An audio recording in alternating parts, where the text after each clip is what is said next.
Hey y'all, and welcome back to day 3 of my 12 Days of Christmas series. Today we're working on a gingerbread recipe Peekaboo tumbler, and I am starting with a 32 ounce slightly curved tumbler from the Tumbler supply store. And I'm also going to be working with my most favorite printable vinyl. It is the Hobby Lobby brand 405, and it is $6.49. You get 10 sheets for that price, and it's my favorite. It's the best that I've found. So I found this gingerbread recipe file on Etsy, and I just printed it out, or actually I saved it, I downloaded it, and then what I did was in the warp tool on the Silhouette Studio program, I warped it so that it would print slightly curved.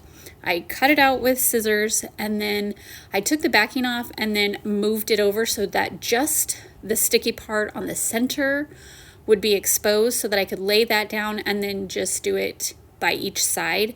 I've tried to do it other ways, lining it up at the top, and it doesn't ever work for me. So this is the best way that I've found to get it to lay down flat and straight and not wrinkle and not be crooked. And then I just used each side like the hinge method basically, and peeled off the backing and smoothed it down with my squeegee. And then we're going to go right in with mixing a custom brown glitter. I am using from Diamonds and Dust, Brunette, Fancy, and Aged Bronze. I went in first with Brunette and did a few scoops, and then I went in with Fancy, did a few scoops, and then actually Aged Bronze and then Fancy, because Fancy is actually a chunkier gold color, but I wanted some goldish tones in this brown mixture.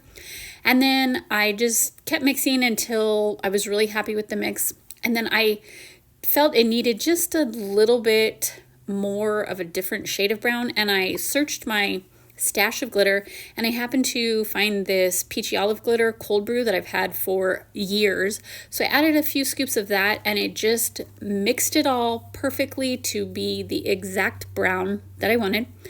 So after I finished mixing the glitter, I took some brown paint and mixed in a little Crystalac glitter glue with it and painted the exposed side of the tumbler, and then applied that glitter right over that.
After the glitter glue was completely dry, I gave it a really good coat of epoxy. Actually, I sprayed it first with Rust-Oleum's Clear Glossy Spray Paint to make sure none of that glitter moved into the recipe side.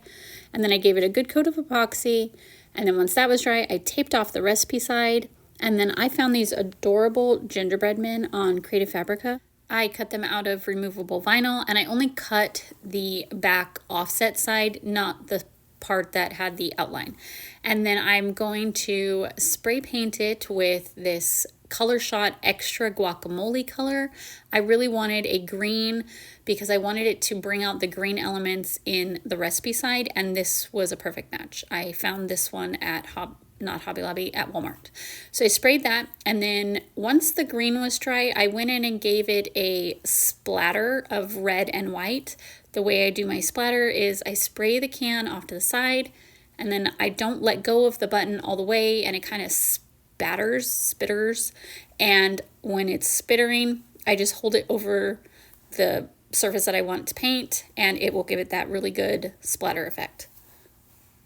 Then once those were all dry, I brought it inside, and I'm using some acetone and a paper towel, and I'm just distressing the very bottom rim and the very top rim. I just wanted a little extra design element, so I cleaned that all off with the acetone, and then at the very end I went in and sprayed some rubbing alcohol, 91%, on paper towel, and just cleaned up those edges. And then immediately after that, I'm going to use my weeding pin and my tweezers and peel up all of those gingerbreads with the removable vinyl.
Now we're going to go in and add all of the little outlines to the adorable little gingerbread men.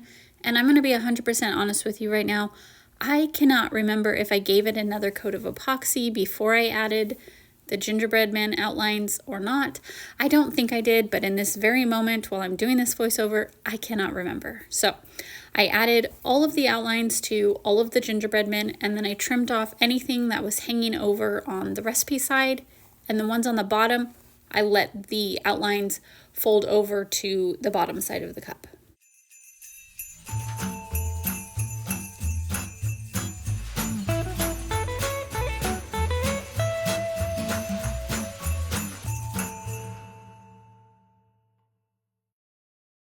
On the recipe side, because I can never quite get my warp tool to be the exact correct size, it was a little short on the top and the bottom, so I just took a little of this creamy colored chalk paint and I just kind of feathered it in on that bottom just to blend it in, and then on the top rim as well. And then once it gets epoxied over, it's not that noticeable. And then I wanted to add some candy cane looking striping, but I didn't want to try to create it with a bunch of vinyl, and that would be complicated. So I printed it out. I created this candy cane shape design, and then I just printed out a whole sheet on my same favorite printable vinyl, and then I just cut 2 little strips, and I used that for the striping between the gingerbread men and the recipe side. And I have to tell you, I think that these little candy cane stripes are my most favorite part of this whole entire tumbler. It's just so cute and so fun. So after I applied that, then this was basically done. I gave it 2 final coats of epoxy and it was complete. It's a very simple design, but I love the way it all came together. I love the idea of adding a recipe to the tumbler and then the little Peekaboo gingerbread men. So it is all complete. I hope that you guys enjoyed today's tutorial. It will be available on my website if you want to snag this beauty. And then I will leave all of the information where to find me, all the products I use, down in the description box. I thank you for joining me for day 3, and I will see you again tomorrow for day 4. Bye, y'all.